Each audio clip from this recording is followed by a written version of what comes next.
again, welcome back to Straight Talk from the Accent Radio Network. 866-222-2368, toll free across America, 8662-ACCENT. Or you can email Jerry, Jerry, at accentradionetwork.com.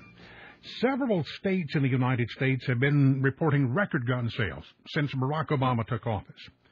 A lot of folks are saying, well, it's because of what he has done or what he may be doing. Well, we're going to talk about that and find out just where we are when it comes to the threat against the Second Amendment to the Constitution for the United States of America, and how much concern should there be, what we can do, if anything, to make sure that the Second Amendment is always there for those of us who support this kind of thing. We are very honored today to have with us a gentleman who works in this field of endeavor. Not only is he a gun store owner, firearm store owner, he is a certified NRA instructor, and a gentleman whose store has concealed weapons classes, personal protection classes, just about everything that would be a benefit to anyone in today's society. Mr. Marco Caporale is with us. Marco, are you there, sir? Yes, sir. You are with Family Firearms in the Tampa Bay area, specifically in Brandon. And what I'd like for our listeners to do is have paper and pen handy because we want to get some website information, telephone numbers, those kinds of things as well. May I ask, sir, how long have you been in business? How long have you been involved in the Second Amendment? Well, as far as a business, we've been involved in this business for 2 years. I've been an avid shooter and gun owner myself for more than 20 years, and my father was actually a special police officer in New Jersey. So guns have been in our family for generations. Am I correct that you are a certified instructor with the NRA?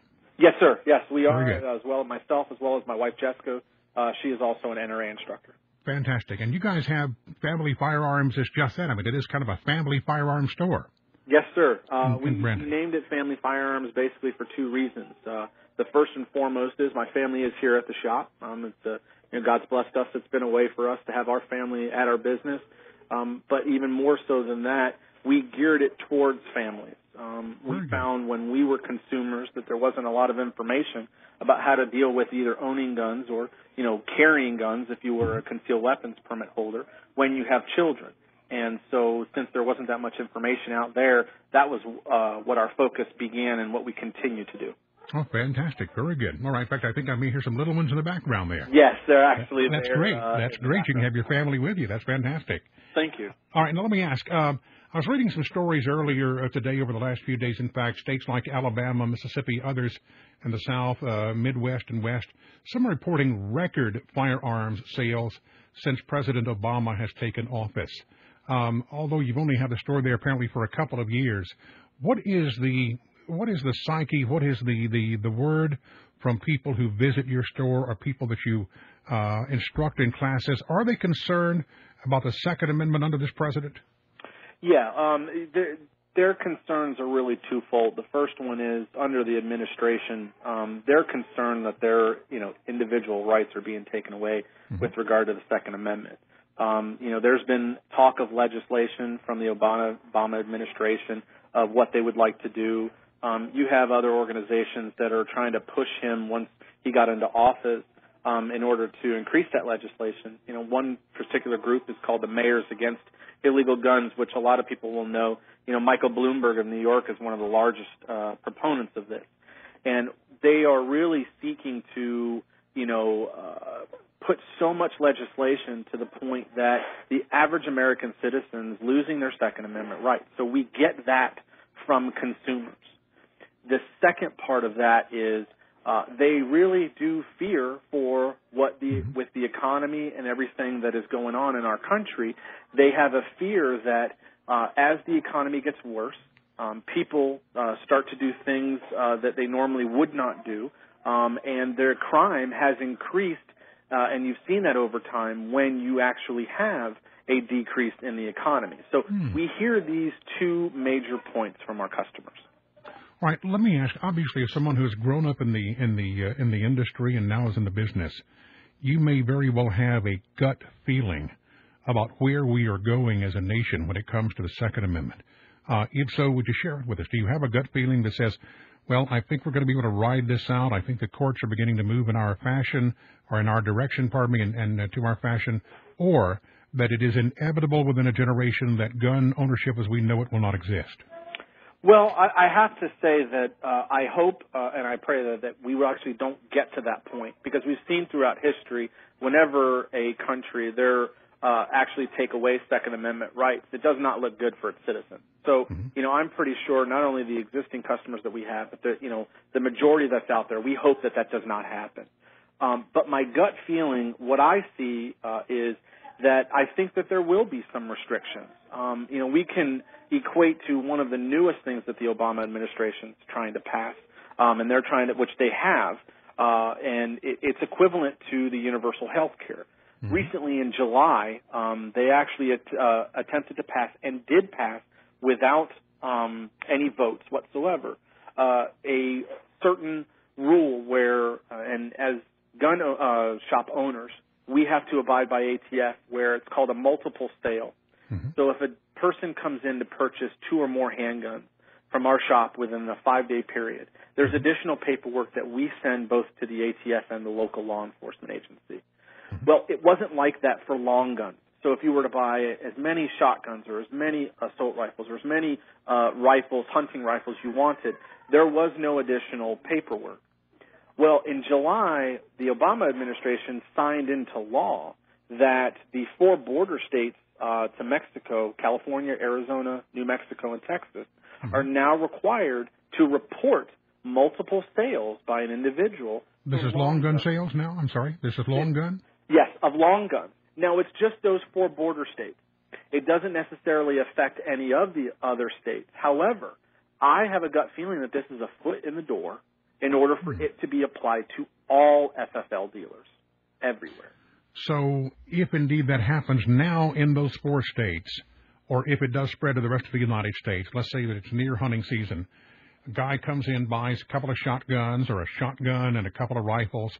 Not only do you have to go through the normal background check process, clearance and such, but now the federal government of the United States of America, if this comes to fruition, would have to be notified this guy is going to get special scrutiny because he's buying more than 1 long gun at a time.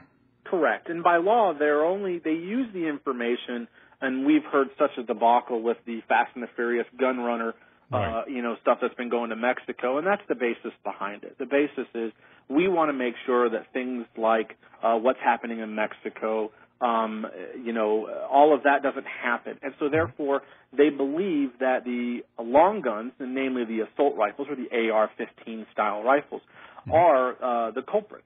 And so this is a way for them to try to unilaterally change that and now say, well, if you purchase more than one of these in a 5-day period, we want to be notified. And then also by law, they can only keep that for 2 years if no investigation comes to any fruition. But again, that's additional paperwork that the government has on an individual, which I believe as a citizen they should not have. All right, we need to take a short commercial break. Can you stay with me through the break? Absolutely. I'd love to pick up on that and have a question for you regarding you mentioned Fast and Furious and Gun Runner that I'd like to get your thoughts on when we continue. 2 minutes, straight talk, ARN. You know the Constitution like the back of your hand. You've read books, listened to podcasts, attended lectures, surfed websites, and watched videos. You've made liberty your life's goal, but something seems to be missing. Stickers from LibertyStickers.com. Exercise your freedom of speech with the world's most dangerous bumper stickers. That's LibertyStickers.com. But wait, there's more. You can buy Liberty Stickers wholesale. Get them for 99 cents each when you put 100 or more in your shopping cart in any combination. Sell them or give them away. They're great for gun shows, flea markets, fairs, outreach, and more. Earn extra money, promote freedom, and spread the word. Need custom stickers, labels, or decals for your organization or business? Liberty Stickers makes them. Go to LibertyStickers.com to order or call 877-873-9626. LibertyStickers.com. The world's most dangerous stickers.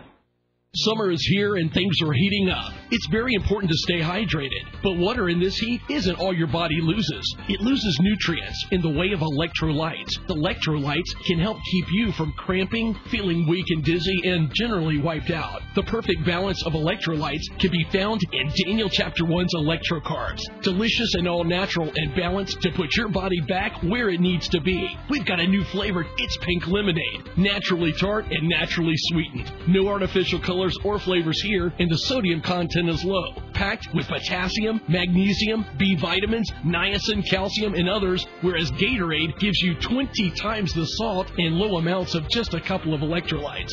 Replenish your body with what it really needs with Electrocarbs. Try the new pink lemonade flavor. Delicious tasting and the right way to hydrate your body. Get Electrocarbs today. Call 800-504-5511. That's 800-504-5511.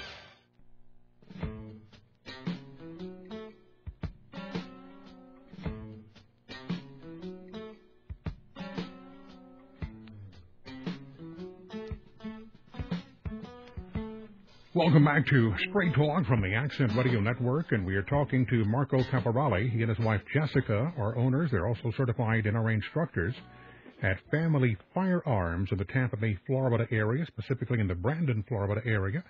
Their website is familyfirearms.net. That's Family Firearms, one word, lowercase, familyfirearms.net.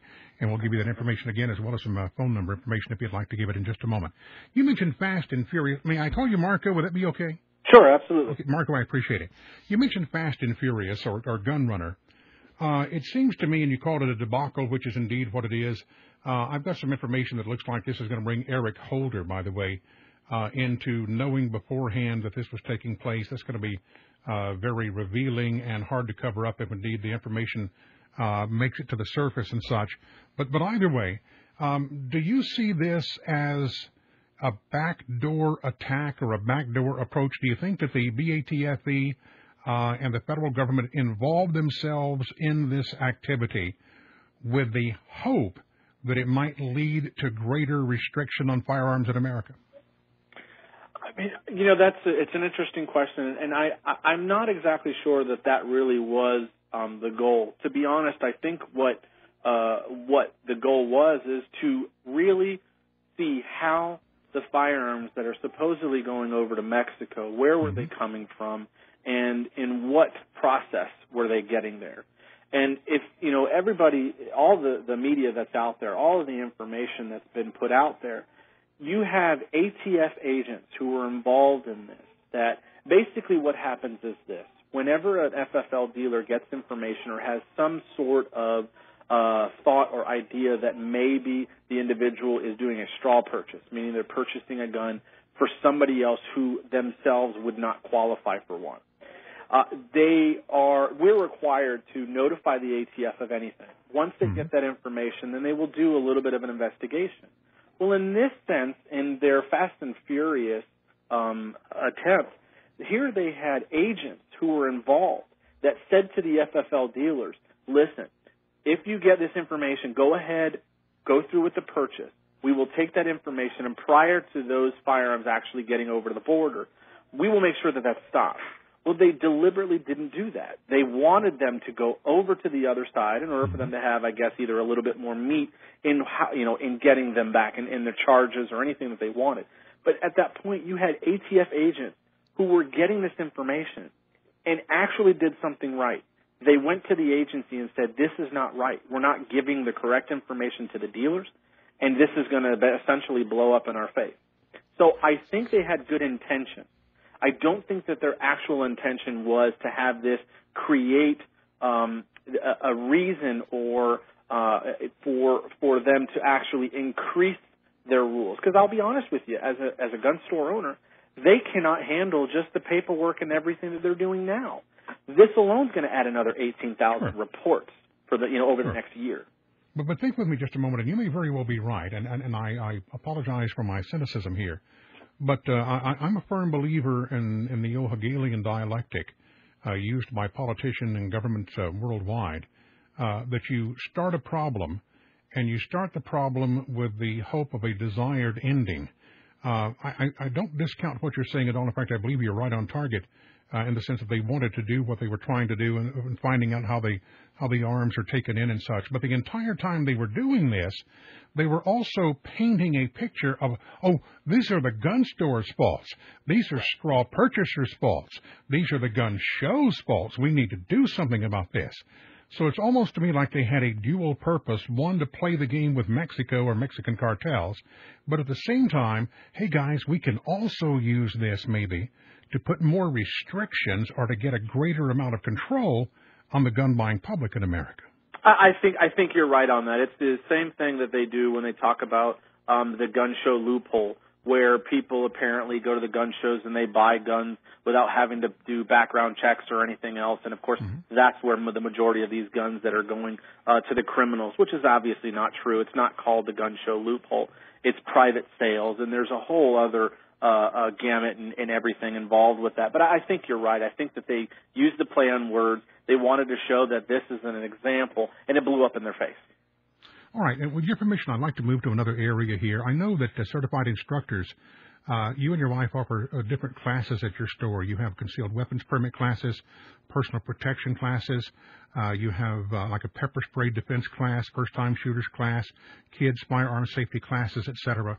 Are we in an era now, Marco, where it is very wise for most people at least to own one firearm and two, to have some degree of defensive education, schooling, or training in the use of that firearm? Absolutely. I think first and foremost, every citizen in the United States has the right to own a gun, whether it be for personal protection or even for hunting. Nowadays, it's more for personal protection than anything else, but we are seeing a rise in the applicability of just general sports. So, yes, I do think everyone should own a firearm. As far as having additional education, yes, 100%, because you're more dangerous than actually having the tool and not the sense to use it and the proper way to use it. Oftentimes we will get people who come in to purchase, and they'll purchase a gun either for themselves or for their spouse, and their comment is, you know, well, we'll probably take it to the range and then stick it in a drawer and hopefully we'll never have to use it again. And I cringe when I hear that, because if you don't have the proper education, it's just like riding a bike. Yes, you can still ride a bike when you're 60 years old, but you're probably not as graceful as when you were in your teenage years.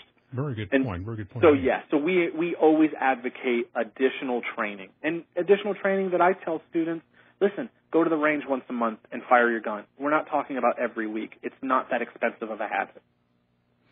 I always like to ask two questions when we get onto the gun subject, and we have guests on the program from NRA, GOA, JPFO, different manufacturers, gun stores, whatever. It's kind of two standard questions. One, and I understand best is a very subjective thing, but all things considered, best home defense weapon, one. Two, best weapon or firearm for a woman, the average woman. Sure. Best home defense weapon, by far, I'm a firm believer in having a shotgun for the house. 12-gauge pump shotgun. Absolutely. A pump shotgun is one of the best. Right. And the reason that I always advocate that is, one, you don't necessarily have to be that great of an aim because, of course, in the different types of ammunition that it uses, you have somewhat of a spray and pray. The second thing is it has a universal sound that any criminal who comes in the house hears. They know exactly what your intentions are. Second one, then, the best firearm for a woman, the average woman. Sure. The best firearm for the average woman that I would probably say is actually there's two, and there's two that I really like. The first one is, especially if a woman has fired a gun before, I'm a firm believer if she's going to carry a gun. A .38 snub-nose revolver is a great gun to have, a hammerless, one of the best. And I always preface that by saying, especially if she's fired a gun before. Because most people think the smaller, the easier the gun is to handle, and that's actually not true. There generally is a little bit more recoil. But the second gun that I always tell everyone, if they are going to, on a semi-automatic side, that they are going to pick up, I actually like the SIG P238, which is a 380 ACP semi-automatic handgun. And the reason why I like it is it has a little bit extra weight versus a lot of these pocket pistols, they call, and it actually has some really great sights. So whereas a normal pocket pistol is designed to shoot maybe 10, 15 feet because there really are no sights, it's what's called a point and shoot. The SIG P238 actually does very, very well, even out to 25 yards. And I have never met any woman under the age of 75 that I have advocated to have this handgun do two things. One, shoot it and not have a problem with it. They love it.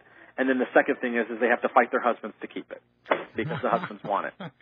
Well, first I got to give you an A on the straight talk firearms knowledge test because the pump shotgun and the 38, to me, that is absolutely the choice in each of those situations. The SIG P238 you're talking about, I must profess a little bit of ignorance here. Is that a Tupperware gun or is it steel? It is steel. It's an all-steel frame, and that's the reason why I like it. It has a little bit more weight than a Tupperware gun. The other ones are fine. I'm not knocking them at all, but I have to tell you, out of everybody personally that I've owned, and I always try to test fire as many as I can, but the ones that I've fired as far as the pocket pistols, the SIG 238 has done the best. And then because of the extra weight, it really manages the recoil. So by far, I really like it out of these small pocket pistols.